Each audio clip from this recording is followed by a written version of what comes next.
Welcome to Healing the Spirit, a space where we awaken our creativity, deepen our connections, and remember who we are through the lens of astrology, archetypes, and art making.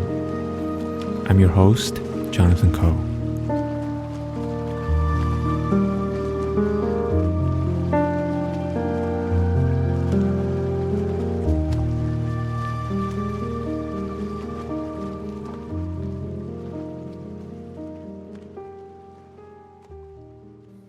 Hello everyone, welcome. Before we get to the episode, I have a couple announcements for those of you who are interested in going deeper, working more deeply with me. And this month there are a couple opportunities to do so. The first one is I have a weekend workshop coming up. It's called Galactic Warrior, From Imaginary Fear to Embodied Courage under the new moon in Aries. We're going to be meeting for about an hour on Friday, April 17th and Saturday, the 18th for guided energy work, embodiment practices, and visualization. And the work we're going to be doing will revolve around meeting our fears with courage, with compassion, and really transforming that stuck energy into creative prowess. I really designed this workshop for those of you who identify as being mystics, creatives, intuitives, and we're going to create a space, a really warm, inviting, sacred space as a community so that we can deepen into listening to our own knowing and being able to really process everything that Aries season is bringing up for us. This is, as you may know, a very Aries season. A lot is happening. There's a lot of fire. And I really want to support all of us in being able to, really allow that into our body on a cellular level, and then to see what wisdom wants to emerge and maybe even wants to be shared with our wider community. So if that sounds fun to you, the links will be in the show notes below. Just so you know, it is a pay what you can workshop. So if you click on the link, the join now button will lead you to the standard suggested donation, which is $55. But if you would like, there are instructions in the page that will allow you to really pay whatever is available for you. And I really want to make this work accessible for any and all people who are interested and who feel like they can really benefit from this work. The second announcement I have is for April, I am experimenting with opening up limited spots for recorded tarot readings. Now, these readings are about 20 minutes in duration. And if you have been a listener of the podcast, this is a really special opportunity to receive an audio note that is calibrated specifically for any inquiries you might have on your journey. So whatever's really coming up for you, I would love the opportunity to be able to serve you through the tarot. The tarot is one of my closest companions in my personal spiritual journey. And I've been doing a few of these and each one of them have been really special. So feel into if there's resonance for you. If you would like to receive support, this is a really great way to do so. And just for your information, if you choose to become a founding member of my Substack, which supports the creation of this podcast and supports my work in general, then you get this recorded tarot reading for a little bit of a lower price than if you were just to book it one-off. And for as long as you support the podcast, annually you will receive the recorded tarot reading. So this feels like a really lovely way to be in kind of direct, two-way support where you support the work, I get to support you. And yeah, if that sounds exciting, I would love to support you in that way and receive your support as well. All right, let's get to the episode, and I'll see you on the other side.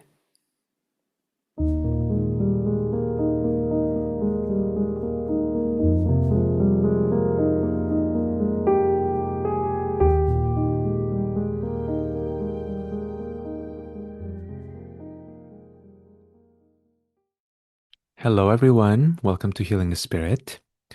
I want to talk about dreams today. What dreams are burning inside of your heart? What dreams have been haunting you that will not let go? What dreams are giving you a headache because it's so exciting and you feel this rush of your blood all the way up to the top of your head, to your crown, and you actually can't stop thinking about it? When we think about dreaming, so often we think about personal dreams. And personal dreams are actually, there's no such thing as a personal dream. The reality is there is no such thing as a personal dream. This is something that trips people over because when you personalize your dream, you make it mean you start to subscribe into this narrative of me versus the world, me versus the people that I love. If I'm going after my dreams, then I'm being selfish. This is a misconception. There is no such thing as a personal dream. The truth is that dreams come from a different realm. We know this, right? Because there have been the works of Carl Jung, for example, talking about the collective unconscious, right? We know that dreams don't come from this realm, and anybody who has dreamed knows that. So if dreams don't come from this realm and it comes from this larger, more undefined, pulsating, jellyfish like astral state, then there's actually less boundaries in that area. We're talking about the Neptunian here. And the Neptunian is slippery. It's not always entirely clear if it belongs to me or it belongs to you. Let me make this a little bit more concrete. When we think about dreams, let's think about the iPod, for example. Before a guy named Steve Jobs decided that the world needed an iPod and therefore what later evolved into the iPhone, we didn't have iPods, right? So it started with a dream of a guy who was envisioning the iPod, and then it changed the entire generation. Have you ever thought about how whatever it is that you are experiencing right now, your goals, your desires, what it is that you want to accomplish, these are things that were made possible because of your ancestors. Your ancestors survived to a certain extent to be able to give birth to you and to pass on whatever it is that they passed on to you so that you can become the kind of person who have these dreams. And so if that's true, the dreams that you have, and all of us, as much as we like to think that we are really individual people, there's something very basic about us as humans, right? Most of us, when we think about our dreams, we want to be loved. We want to feel acknowledged and recognized and seen. We want to feel ease. We want to feel abundance. That's all that everybody wants. Even the people who seemingly want to have as much power as possible, usually underneath that, there's a younger part that never felt safe enough, that never felt held, that never felt seen. And they were coming to their dreams, their ambitions, their lust for power from that space of I didn't get enough, so now I want more, right? And so much of that is a byproduct of other things that got into our psyche. So much of that is not really uh like what is the individual? What is the individual? We think we know what the individual is, but the reality is that, I'm recording this while I'm contemplating the current Mars and Neptune conjunction, which is the first time it's happening in Aries. And I'm sharing this on April 13th when this transit is happening, right? So that all of you can contemplate this alongside me. But really, what is the individual? You know, that's one of the themes of Mars conjoin Neptune in Aries, right? Aries, one of the themes that Aries is associated with is the individual. And when Mars and Neptune meets, the question is what is the individual? Do we even know what makes an individual? Now, if I ask you to look at your fingers, right? You have 5 fingers on your left hand, maybe less, and 5 fingers on your right hand, maybe less, right? But if you look at one finger and you think, okay, that's an individual finger, but if you go deeper and you look at the cells that make up your finger, is it still an individual? Or is this now a group that makes up a finger, right? Whatever it is, when you look deeper, there's always from the perspective of the smaller component, that entity is actually a collection, right? If one of your fingers, if one of the um, joints of your fingers stop working, then your entire finger can't work, right? So is the finger really an individual or is the finger a collection of smaller components that are collaborating together? So one of the things that I've been hearing, and I have my eye towards the new moon in uh, Aries later this month, which is happening on the 17th.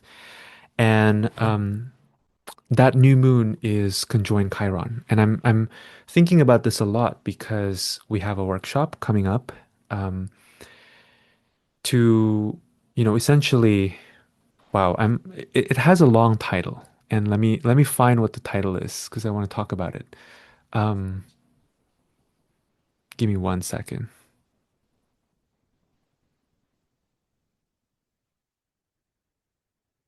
Oh yeah, here it is. The title of the workshop is Galactic Warrior from Imaginary Fear to Embodied Courage under the New Moon in Aries. And this transit specifically, this coming new moon on the 17th, has been on my mind because Chiron plays an important role in this new moon. It's conjoined the sun and the moon, right? And Chiron, as we know, speaks to the wound and how the wound contains the poison, but the poison also contains the medicine. And a wound that I've been hearing a lot with regards to Chiron in Aries is this conflict that happens between the individual and the group. Sometimes this happens within a family unit, other times it happens within a workplace, right? Every other client that I speak to are either bringing family problems or aspiration and career problems. And usually it sounds something like this. I feel like my family doesn't see me. Or on the career side, I have a good job on paper, but it doesn't fulfill me, right? I want more. I want to feel more myself. And there's often a deeper conversation to be had there. There's often a deeper um, places to look, deeper knots to untie in order to come to a sense of uh, ease around just being who you are. Wherever you are, there you are, right? Wherever you go, there you are. But one thing that I found to be a contributing factor in people feeling like they don't belong in the units that they are in or in the situations they're in is some sense of separation between the self and the needs of the self, the dreams of the self, and the needs and the dreams of others. And sometimes this is absolutely true. There have been a lot of situations in my life where I have to move away in order for me to find what's truthful about myself. And other times, in fact, every single one of those instances, when I look back, I wish that somebody had told me that what I'm looking for is actually never separate from that relationship itself. Now, that's not to say we can't set boundaries. Sometimes boundaries are healthy and necessary, but it is also equally important to recognize that on a certain scale, there is no such thing as the individual.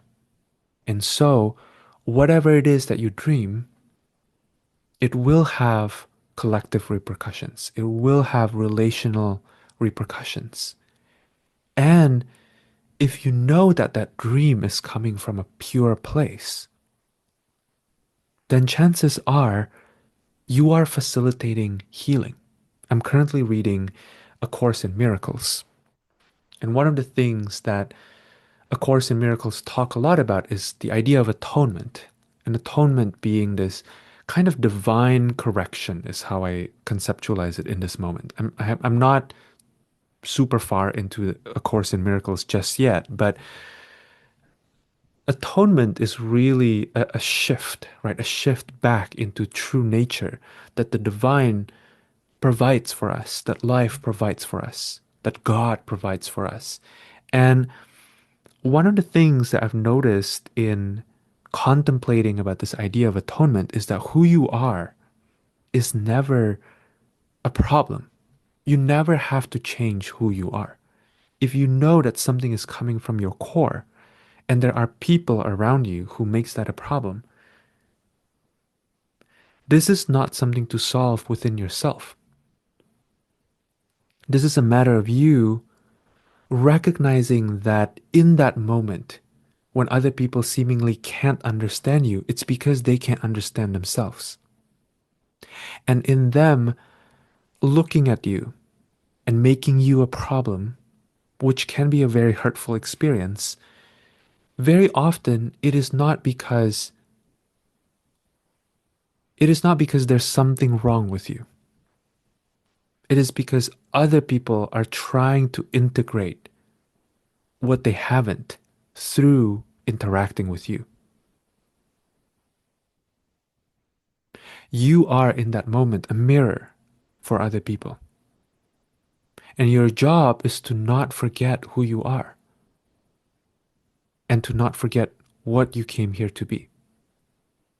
Because equally, on the other side, you might find that the same people who felt like your dreams were too big, or felt like you were being too ambitious, or felt like you were legitimately wrong because you're making a decision that other people feel inconvenient them, right? Inconvenience them or put them at an inconvenience.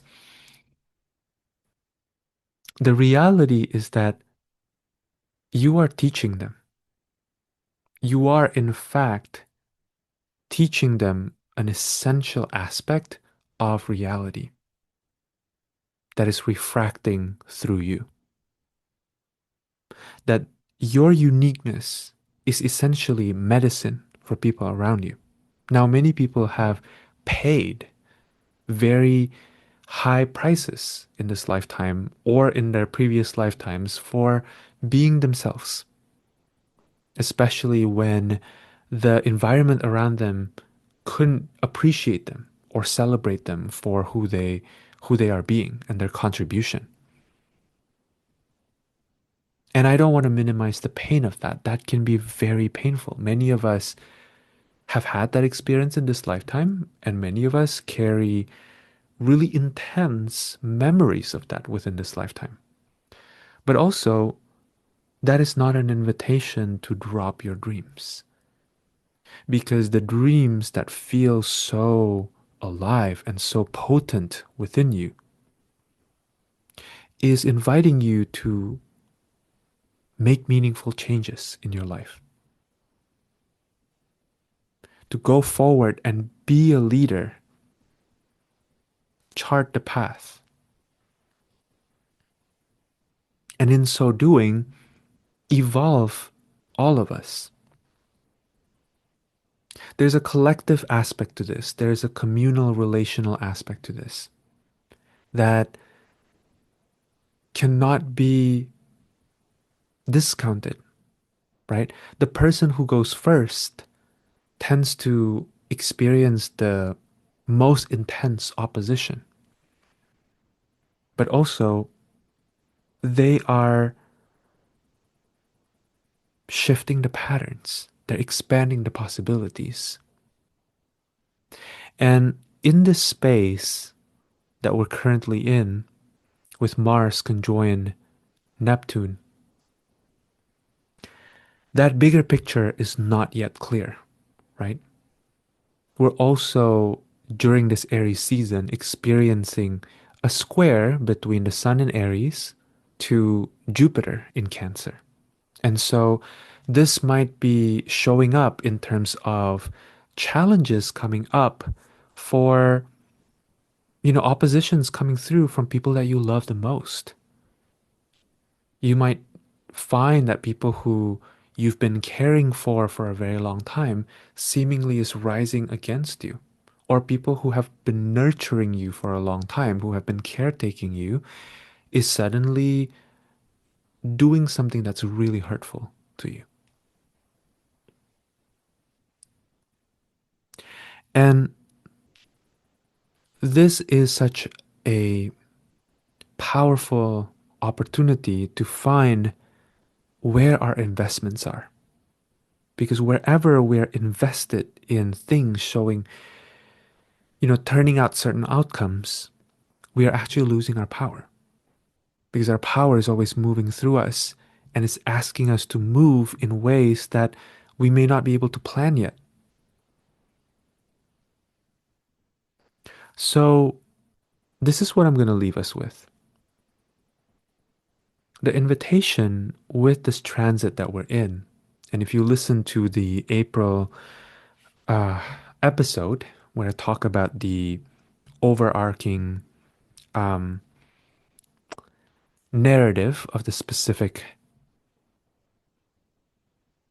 month, you will see that we are entering through this Mars conjoined Neptune moment, about a week of Mars and Mercury making conjunctions with Neptune and Saturn in Aries, as well as making a sextile to Pluto, right? So this is really powerful times because um, Mars is forceful in Aries. So we might experience kind of a heating up on all different areas of our lives. And as we are experiencing this, walking into this, I want you to not leave your imagination behind. We are solidly in Aries season, but I don't think we talk enough about how much imagination supports the Aries consciousness. Because often the Aries consciousness wants to move, the Aries consciousness wants to break through. But because of its desire and hunger for movement and for breaking through, often it is met with opposition, right? People don't like it when you are moving fast when they are moving slow. People don't like it when you go after your dreams and they are not, right? So remember to bring your imagination with you. And one of the ways you can do this is to constantly remind yourself that your personal dreams, your personal ambitions also have collective repercussions, and it will serve the people that it can serve, right? That square to Jupiter might bring some really painful things around, oh, I am not being appreciated, or people don't see the wisdom in me doing something, going first, right? But there's something so powerful that happens when we let ourselves break through that wall, when we let ourselves really be with the dream and to follow that dream and to not try to prettify that dream and make it sound not selfish. Because even in your most selfish dreams, there is collective power. There is collective impact. There's relational impact that you are initiating through you being in service to that dream. Thank you for sitting here with me, and I will catch you again on another now moment. Sending you so much love, and I hope you take good care of yourselves.